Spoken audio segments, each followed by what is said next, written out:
Today is March 20th, and here we are back again with another Delay of Game podcast.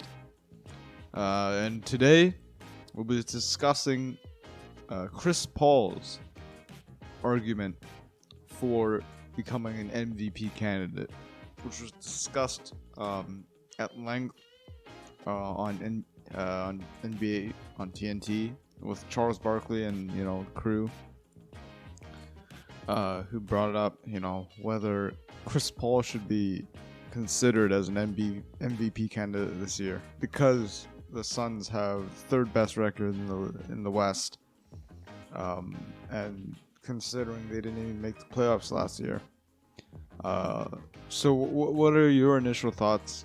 Do you think this is anything like maybe like the Steve Nash situation in 05, 06? What do you think? I think it's a really good question that Chris Paul, if he should be an MVP candidate. And to be honest, I think he should be an MVP candidate. Obviously, I searched up the definition of MVP award, and that's given to the best performing player of the season. But Chris Paul as a whole, he's the most valuable player I see. OKC last season, when he got traded, I thought they were going to be the worst team probably of all time. But he took them to the first round. I was actually rooting for them. And back here, now he's in Phoenix and he's bringing them to the third seed in the West. So I think the Chris Paul effect is really helpful. He's a really valuable player. But seeing him as an MVP winner, I'm not sure. The Steve Nash situation, I think that was different. But I just think there's just better players this season that are better than Chris Paul. But I believe that Chris Paul should be in the top 10 or at least top 15. And when I checked the NBA rankings for MVP, like who's ranked for MVP, Chris Paul doesn't even crack the top 15, which really surprised me.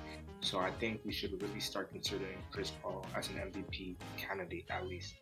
Right. And usually when you speak about MVP candidates, when you're going to vote, there are only 3 candidates, right? So it's really just the top 3 candidates.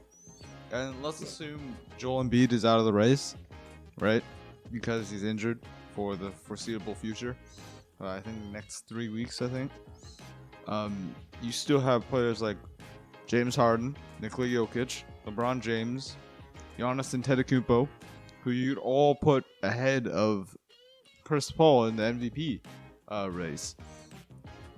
So when I think of MVP candidates, I think of 3 people. All right. Because that's when it's being released, that's the 3 candidates you're going to be voting for. Or no, you're going to be voting for more people, but when they present the award, right, they're going to release the top 3 people in the MVP voting race, and then they're going to announce the selection. And then I think the argument for Chris Paul is that not only are they having a great record in the West, but his impact to the team, like he said, it's beyond statistics, just like it was at OKC. It's just the simple impact of team record and success, which could be brought back to the Steve Nash situation. So let's take a look at that for a second to see if there's any room or possibility that Chris Paul could be. Now, Steve Nash is probably like one of the most controversial MVPs of all time, right? There's like the 0-2 Duncan one. There's the Derrick Rose one. I think Bob McAdoo might have had one as well. But those 2 together, they people argue they should have belonged to one year. I think 05 should have belonged to Shaq, and then 06 should have belonged to Kobe. Yeah. Right? Because that was the crazy ass Kobe year. I think he averaged he averaged a lot of points. That was his 81 point year. He was just crazy that year, but he didn't have the record to show for it, right? Now, when it comes to MVPs, do you consider record as a major factor when you're, making your pick? Well, I try not to use it, but you just have to use a record. As you said, Kobe, he had a crazy season during '06. I think he should have won MVP, but his team, I'm not even sure if they even made the playoffs. They Team did. success They is, got kicked out in the first round by the Suns. I'm pretty sure. oh yeah. It was the game where So, the last game Kobe straight up gave up trying to score and just kept passing the ball. And then oh Charles wow, Barkley okay. called him out on, on that. He was like, "Yeah, you're being selfish or something like that." I don't know, but I I just gotta remember watch that for specifically sure. that year.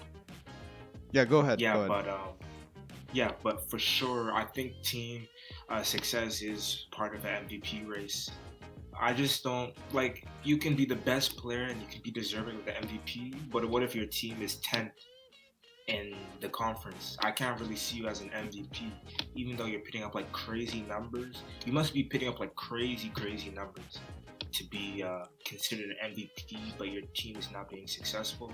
So yes, for me personally, team success is important, and it's been a trend over the years. Like every MVP that has won over the years, their team has been like top three in the conference. Again, that's a good question. It is controversial, but if we relate that back to Chris Paul, the Suns didn't even make the playoffs last season. Now they're top three in the conference, and they were like top two last week.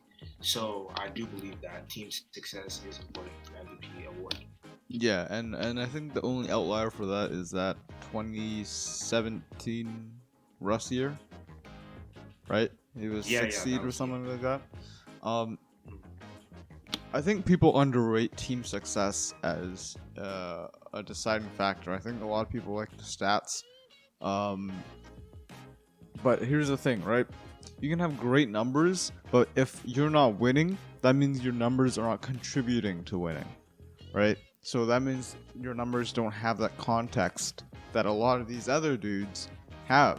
That, Steve Nash has. His 10 assists are leading to, wins. Especially in that '06 year where I think Amari Stoudemire got injured. He only played 3 games that year. So he had Yeah, Noah yeah. Amari Stoudemire, who the year before was averaging 27 and 9, right? Uh, and they were still the best seed in their division. They had like 54 wins or something like that. So I think and that was the year people said Kobe should have won. And he simply didn't have the record for it. But here's my issue with Chris Paul here. Yes, there are the top 3 seed in the league, but he also has like a player like Devin Booker, who's averaging 26 points a game on his team, who could arguably also be in like the MVP talk, right? When you're averaging 26 points on great efficiency. Obviously, he's not, and and people recognize that. Neither is Chris Paul apparently. But that's the argument against Chris Paul. There's all these other dudes that are more qualified to. I don't even know if he'd crack top 5 on my list of MVP candidates. And he also has a great, a lot of good players. And granted, a lot of those players probably improved because Chris Paul is on the team, and just like he did in OKC. But we're dealing with a lot of intangibles here, right? We're dealing with a lot of. Let's assume that all of these players, they're all getting better. Let's assume that they're all getting better, and the team's doing extremely well, and is all responsible, and Chris Paul's responsible for all of that, which I think is disrespectful to the rest of the team, right? I don't think all this success should be weighed on Chris Paul, and he's sort of like the point guard, and he's responsible for all the success, which is unfair to the rest of the team. What do you think? Oh yeah, I definitely see that for sure. Because again, even though they didn't make the playoffs last season, I do see Phoenix as a strong team. In the bubble, when they didn't make the playoffs, they won 8 games in a row still. So you have a young star in Devin Booker. You have their center Aiton. They have more players, Mikal Bridges. So I don't want to put all the success on Chris Paul for sure. I still believe he could be a candidate, But I don't want this to take away from the fact that the Phoenix Suns are a strong team, that Devin Booker is averaging 26 points and is a young star. So I definitely agree with your point 110%. Yeah, absolutely agree. Absolutely agree. Um, yeah, the Phoenix Suns already showed that with the current roster they can win. They showed that in the bubble. They showed that they were able to utilize all these pieces that didn't work anywhere else, like Cameron Payne. This dude has been bouncing around. I think he went to Chicago. I think he might have showed up to Toronto. He's been around the league, and he's kind of young. I think he's like 25. And then suddenly he comes to Phoenix, and he has a great role as a backup point guard to Chris Paul. So yeah, I completely agree. Before we end, where would you rank Chris Paul right now as far as MVPs? Like, how much does he have to climb to be an MVP candidate?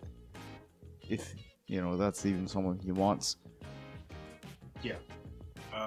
Chris Paul, I think he should definitely be top 10, but he should be number like 8 or number 7 on the list. He does still have a lot to improve to even be, as you said earlier, like you vote on your top 3. He has so much more to improve if he wants to chase that MVP award.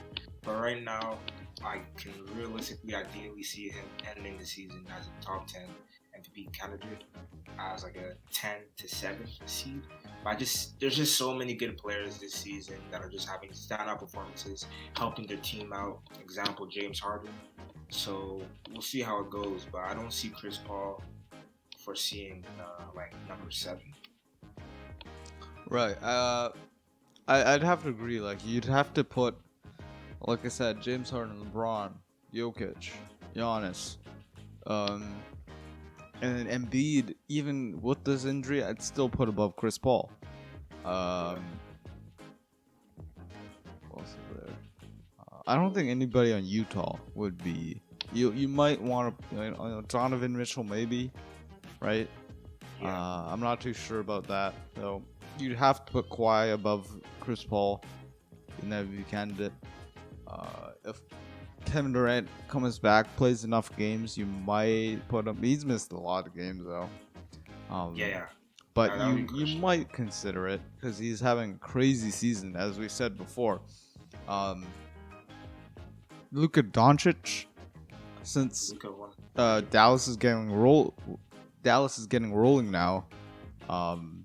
After the All-Star break, they had a far easier schedule. You'd have to put him above him. So I think I just named like 7 dudes. Yeah. That you'd put over him already. So yeah, around the 8 to 7, 8, 9 range is where I'd put him. So yeah, I guess that's all we have. I guess the consensus is Chris Paul is not an MVP candidate. He's not even in the discussion, I guess, because the discussion, I guess you'd put top 5.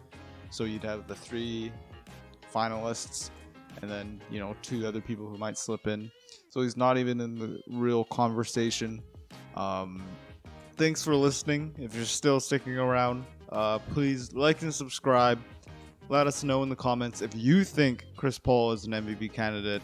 And also follow us on Instagram, because we have an Instagram account, and we post our latest updates on our videos, a little bit of content on there as well. But anyways, thanks for listening. See you guys next time.